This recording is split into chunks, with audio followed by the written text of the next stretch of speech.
It's another edition of Time About the Movies, and today we're taking a look at the movies of January 17th, 1992. We got 3 movies to look at today, so let's just go ahead and jump right on into it. We're going to start off with the first movie that we have here, and that is Omar Epps and Tupac Shakur in Ernest Dickerson's feature film directorial debut, which is Juice.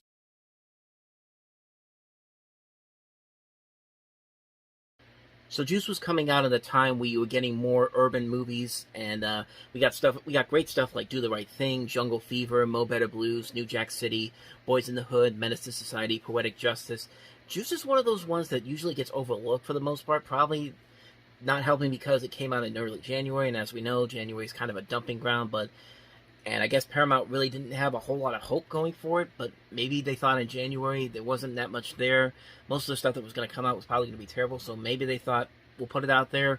Who knows, it might become a hit. It was a decent-sized hit when it came out, but it did have a massive cult following to the point where in a couple years ago, they actually released it on Blu-ray for the first time, so that tells you something. But as far as the movie itself goes, I think it's a pretty good movie. I don't think it's anything entirely new or groundbreaking, but it is overall a very well-made film with a lot of good performances all around. You got a great debut leading performance from Omar Epps. Tupac Shakur is very good here. I think if he stayed alive, it would have been interesting to see where his acting career would have taken him, because he shows he's got what it takes to be a solid actor. You also have Khalil Khan and Jermaine Hopkins in here. These 4 guys work off each other so well. You could tell the chemistry between them works so well, and you could believe their friendship.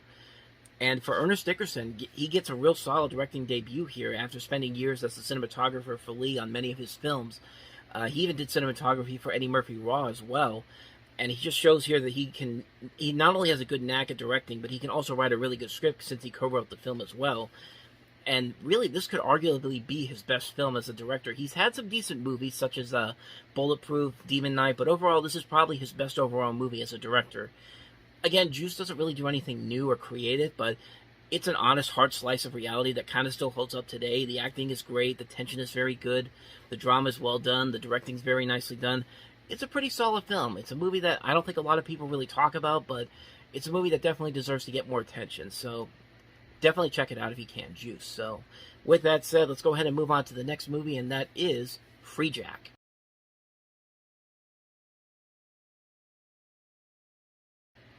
Yeah, right from the trailer, you could pretty much see where this really went wrong. I mean, just that trailer alone, some of the reaction shots are so hilariously bad. Like, this is a mess of a movie. Like, this is a movie that you can definitely tell had a lot of problems behind the scenes. Apparently, this was another one of those movies that had a lot of production problems, and I guess the original version was not good enough for Warner Brothers, so they basically brought in Ronald Shusett to come in and write the script for this. But if you look back at his filmography, he really hasn't done that much good stuff after Alien and Total Recall. He did Phobia, he did Dead and Buried, he did The Final Terror, King Kong Lives, that's a classic, Above the Law, and then after this, he didn't really do anything of relevancy until he was a producer on Minority Report, and then he did the story for Alien vs. Predator and Total Recall, those classic films, wink wink. But yeah, this movie is a mess. This is a terrible, terrible movie, and it's not that it has a bad idea to it. It has some good ideas to it, but just the execution, the visuals look so bleak and so uninspired on so many levels. I mean, Emilio Estevez is trying his best here. Anthony Hopkins but everyone else. No, I take that back. Anthony Hopkins was doing terrible in this. Like, he has no personality in this movie. He's just the generic villain. And in any other year, a bad movie like this would have cost him a chance to win an Academy Award, because this is the type of thing where people try to sabotage Oscar contenders. It happened with Eddie Murphy, with Norbit after he was nominated for Dreamgirls. It happened with Hugh Jackman when they released movie 43 when he was up for Les Miserables. But apparently not. It doesn't hurt Anthony Hopkins, because he won the Oscar that a couple months later for The Silence of the Lambs.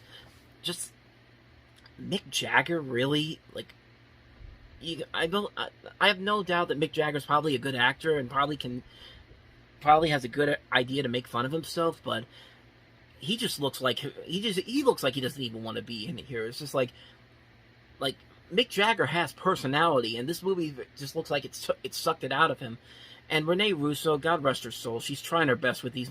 God rest her soul, she's trying her best. Like I say that like she's dead, but no, but like her performance in here makes no sense whatsoever. This is supposed to take place in 2009, and her boy is we see her in 1991, and she doesn't age a bit. Like, she has not aged whatsoever. But I mean, if you've seen Renee Russo in between 91 and 2009, she did age a bit. Not horrible, but just enough that you could definitely notice the differences between her in 91 and her in 2009. And in this movie, it's just like, nope, she hasn't aged one day. It's just like, okay.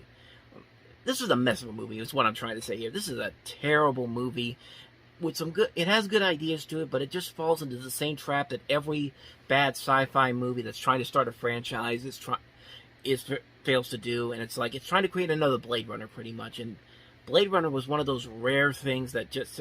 It's hard to topple.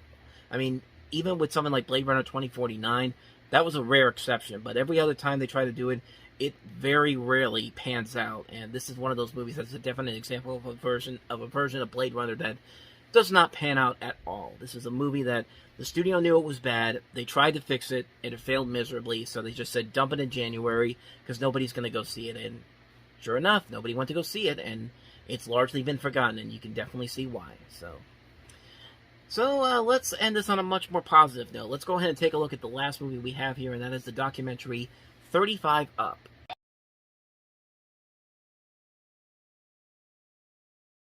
So I had to take some clips from the actual movie itself because the trailer was not online.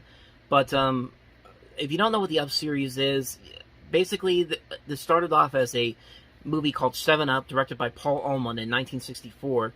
And the basic concept is it's basically a documentary where they take 7 children, they interview them, and then every 7 years they would keep checking back on them to see what their lives have been like ever since. And Ullman only directed the first movie, and ever since then it's been Michael Apted, but he passed away in 2021, so that means whenever they do the next one, which will be 70 Up, which I think will come out in 2024, because the last one came out in 2019, it'll be somebody else. But it is an interesting concept to do this. Like, you take these kids and you follow them throughout their entire lives. There's been 9 of these movies, and I've only been able to see a couple of them, but if you've ever watched the Springfield Up episode of The Simpsons, where they basically are parodying that on this, is where Eric Idle's Declan Desmond character comes back and he interviews all the characters from 7 years. 7 years is every child at 7 years old, and then at 7 years later they keep coming back to them. Like, you see a young Homer and a young Marge and all those and all the characters from The Simpsons and there. And if you haven't seen the Up series, that pretty much gives you a gist of what these documentaries are like. And I've seen a couple of them so far, and I'm very interested in them. I like what they've done with these.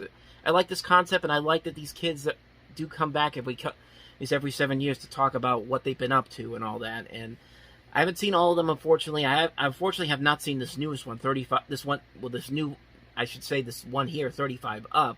I've only gotten up to 28 Up, and this would actually be the next one to check out. But like I said, the concept is very good, and I like these interviews that they have here. These are very interesting interviews. They're interesting scenarios to see these kids grown up, these as adults. And I'm thoroughly impressed with what I've been seeing. I think these are very well done documentaries, and I'm really curious to see where they go from here. Like, I'm really excited to see what 35, 42, 49, 56, and 63 have. And I'll be very interested to see them do the next one, 70 Up in 2026. Or no, 2024, I should say. I'm all messed up here. But yeah, you should definitely check them out if you can. You can go to Amazon and get the Up series on a DVD. I'm not sure if it includes 63 Up. I think it stops at 56, but I could be wrong on that.